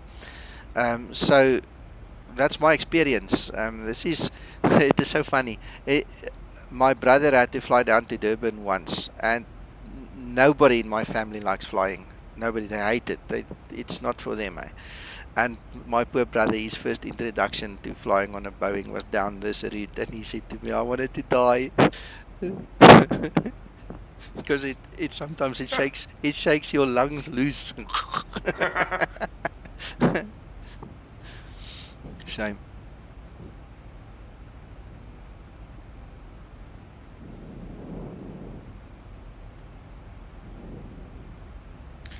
I think it's not getting so heavy because there is no wind, Nico. Yeah, there's a 5-knot crosswind here. There's not much wind today. I'm still on 15,700 feet, so you're a bit lower than me. I had some shaking, yeah. Yeah. But not so far, not so heavy. Okay, got it. Jason, I can just imagine. I've had some pretty bad GA experiences with turbulence. I've watched a few guys hit their heads against the Cessna's roof. I usually pull my seatbelt tight enough that it doesn't happen with me, but if you don't do it, I've watched them bounce. Hello, Jingles.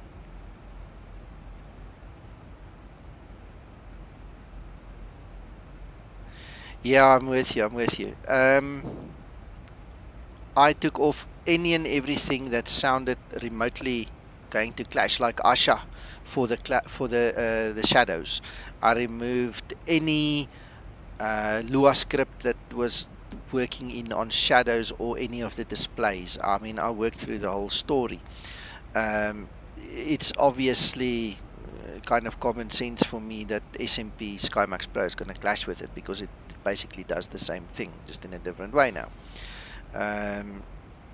But I hear you, it would be nice to get it, so, some more guidance.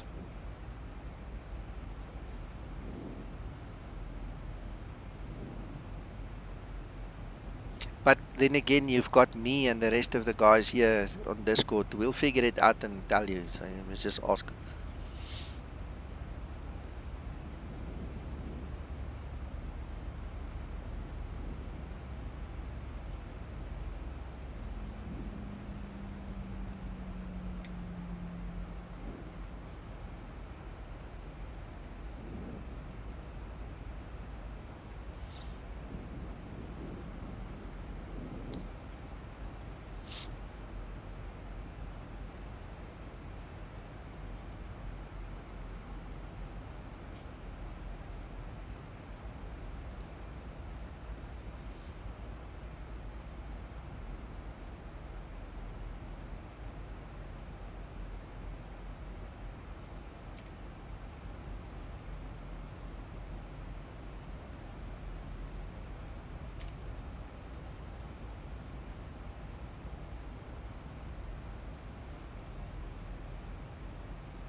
That's a beautiful picture.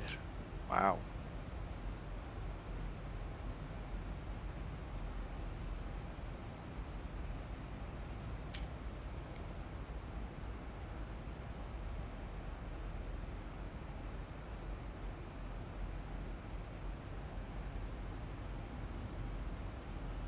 Well, xAmbience, Active Sky, and the real weather connector will definitely work with each other.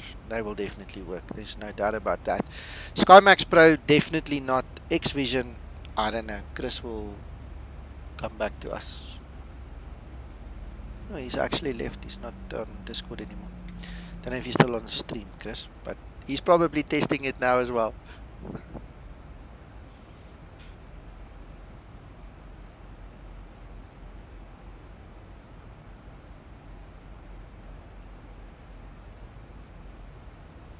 Just want to zoom in a little bit to get the rings to display nicely for you guys. Then you'll see the flaps operations. So just before the turn, I'll pull the first one because that's our ring, So somewhere there we'll pull the first one, but we need to check our speed and things because otherwise we're gonna rip those flaps off.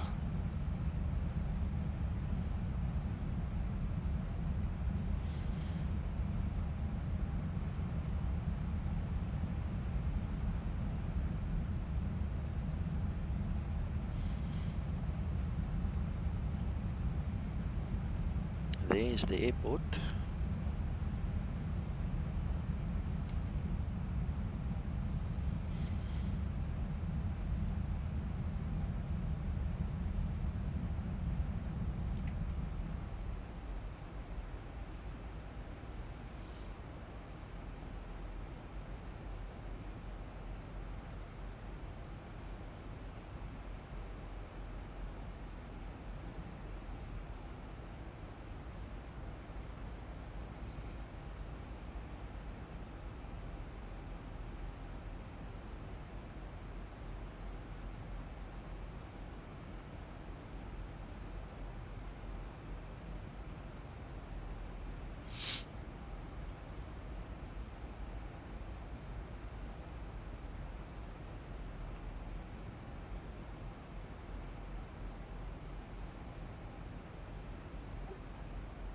So it gone offline or something. It's on pause or something. I don't know. I'm on final. Maybe your stream has stopped. It's paused. Yeah, his stream is paused, definitely. I'm going strong.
And there we've got that change over. You see it went from a green to that orange yellow. So now we know we have to press our button.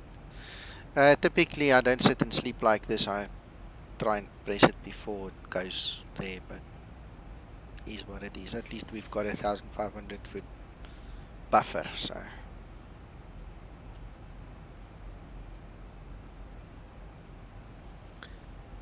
right, so I'm just going to wait slightly longer, just before the turn, somewhere there. I would say I'm going to pull that first flap, make sure that we slow down nicely. Any RNAV operation is just as good as your speed. That's one thing you guys can learn today if you don't know it already. You need to get your speed proper, otherwise you're not going to make it.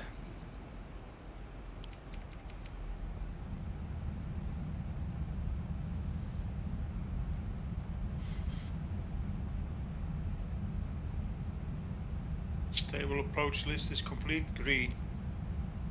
Yeah. In the Boeing, Jason, you can set it to 1013, but the moment you press the button, it will display STD as standard, and 1013 is nothing but standard. So that's just a different way the Boeing does it.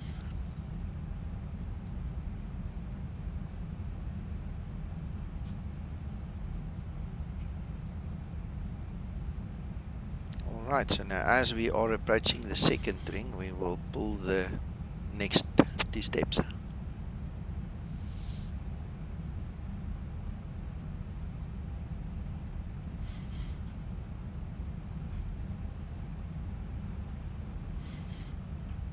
Now, all the airliners that I'm familiar with uses STD to signify you're on standard.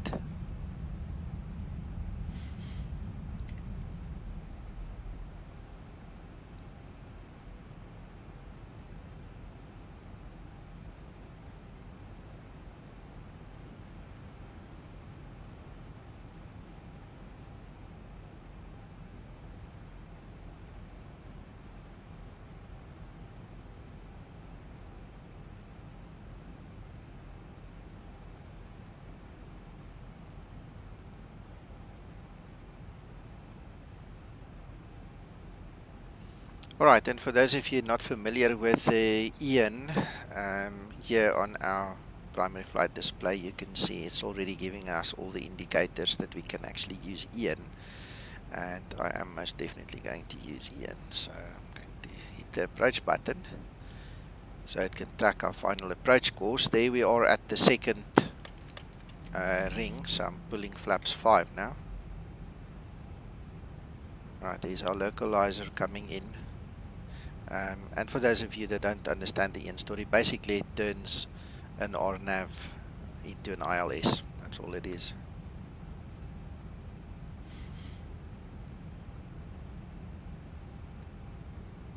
Thousand to go.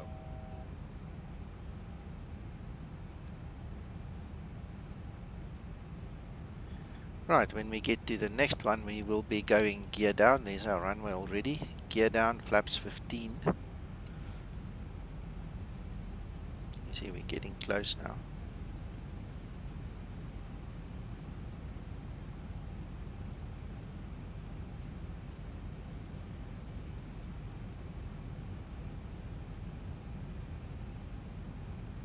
Alright, so gear down,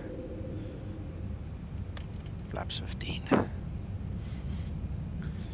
Alright, now if you can get to your final, no, let me rephrase that. If you can get to your final configuration before that glide path becomes active, around about there, then you don't need to worry about your speed. But the moment that thing becomes active, you're going to have to worry about speed as well. So I'm pulling my final 2 notches, taking me to flaps 30, and as you can see there, just as it becomes alive on the glide path, it kicks out on the IAS there.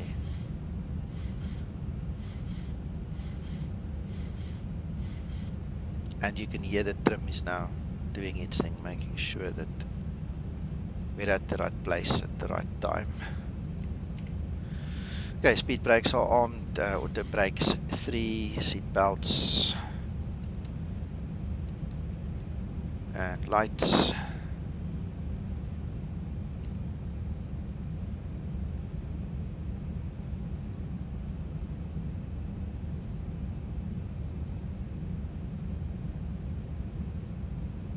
And I've just transmitted we are on finals.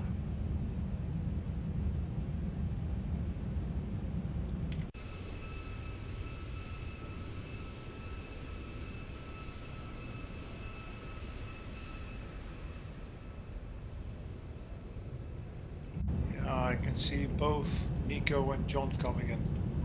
Okay.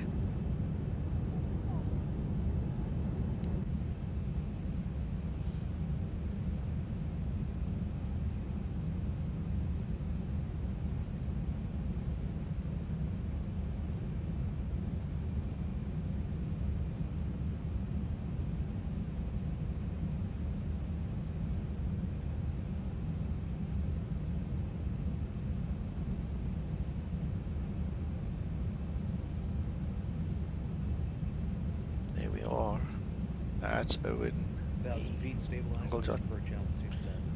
Ooh, I did not do the final approach. Ah, sorry, the go around altitude 3000. Oh, it is. Fine. Good luck.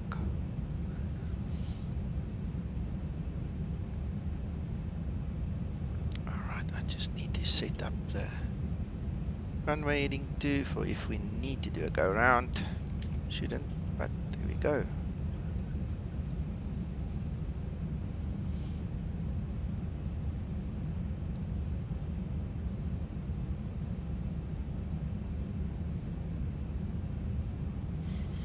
I don't know about you, but this thing looks like it's on the wrong flight level. It's like we are very, very low. 400. And that's usually an Approaching indicator 0, that 6. there's a problem with the weather. Yeah, definitely. 1013. Now, how's that again? Approaching minimums. See? Minimums. Okay. That is very interesting. So what Active Sky says and what the Explain says are two different things. I wonder why there is that discrepancy, and it started a few weeks ago. It's just sometimes it works, sometimes it does not. Oh, it doesn't matter. It's not a Zibo problem, guys. This is a weather problem. The Zibo can only do what you tell it to do, and at the end of the day, my QNH was wrong because of Unstable. the. Yeah. Don't worry. We'll make it stable. We'll fix it. No problems at all, Nico. Yeah, I don't know why mine would do that. It's happened a few times now. Even Zibo said to me the other day that I'm on the wrong QNH. Yeah, so one of those things. Now I'm going to be high, but it's one of those things. Look at that wind, 13 knot wind. 50, 40, 30, 20, 10.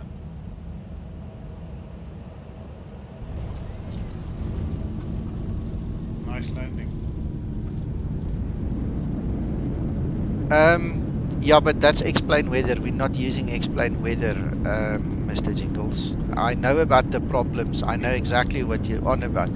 But the fact that I'm using Active Sky should override the problem in Explain. Because Explain Weather is really, it was very badly negatively affected by that NOAA story. So, unless, you know what? I'm wondering if my weather did it maybe revert back to the default Explain Weather. I don't know. Uncle John, runway is vacated. You can come. Must be something like that, Nico, because I've got no problem at all. Yeah, it's weird.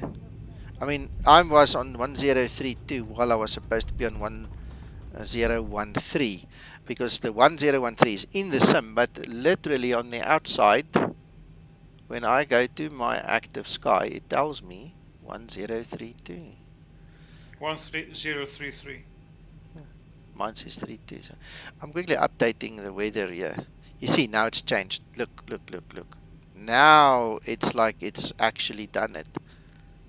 See, it's actually done the update. But yeah, you see, same thing. So between active sky and explain is like this discrepancy. It's sad, man. Tommy, you're welcome.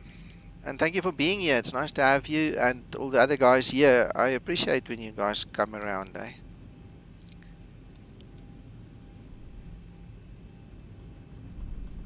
And there's Uncle John landing. Welcome, Uncle John. Thank you.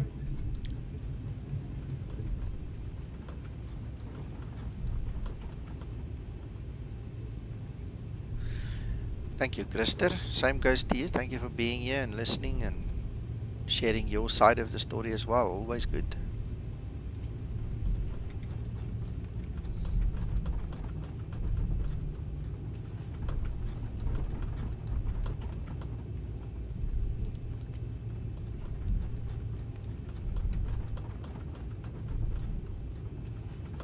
Welkom, jy's welkom, Jason. I had to turn everything off and fly it in by hand. Were you also too low? Yep, miles too low. Yeah, that's the QNH thing. I would love to know why there's this issue with active sky and explain. And it doesn't happen every time. And I mean, before we took off, I made sure that we're on the right QNH and that the weather was active and everything. I did it. But in the flight, it now lost it again. It's going to force me to actually refresh my weather now, you know, before I land. Weird. Perhaps it has something to do with that. I reloaded that new meter, you know, in the weather settings in Yeah. I reloaded it yesterday or the day before. Yeah, I had to do it yesterday as well. Ugh, no, I've gone to the wrong place. Let's just quickly go there. Oh, customize. Yeah, it is set to the custom one. I don't know, man. It's just weird. This is my beta test version of Explain, and when I'm lazy, I run it on the Explain weather, and that's where it was yesterday. So I purposefully put it over to active sky, and you can see it is, but I don't know, weird.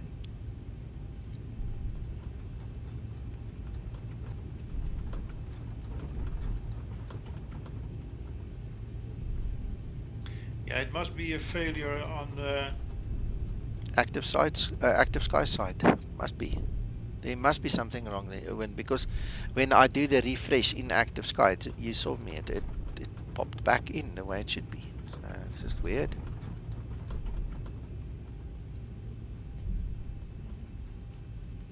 Yeah, I've got active sky complete at standard settings.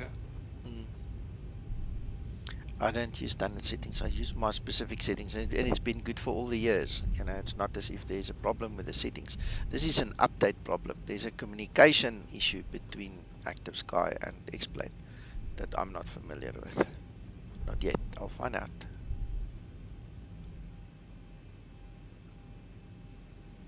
Those specific settings, are they in your It's in the private hangar. in your private hangar? Yeah. Yeah. I'll grab them as well. I'll try it. All right, there we go. We are here. I never started the AP. Did half a job.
What livery is that, Nico? What way? Your livery.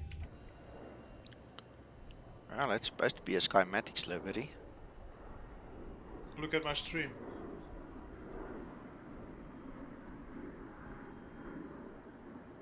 Show me. Your stream is stationary. I don't see anything. Oh.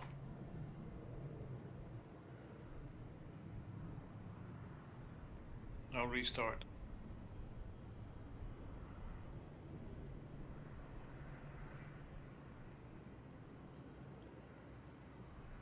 I see Uncle John is a sky something as well.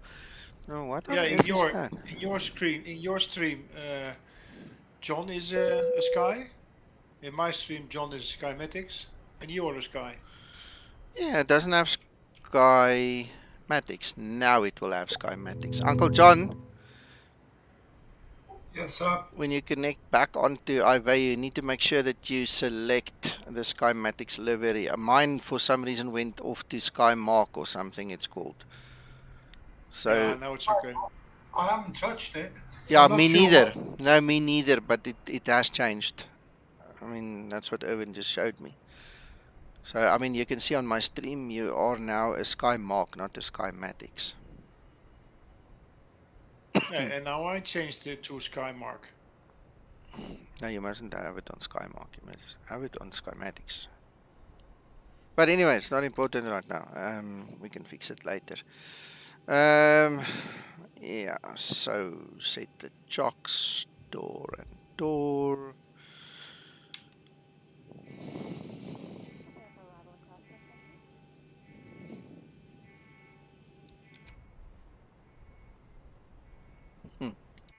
Anyway, so that is it. We made it.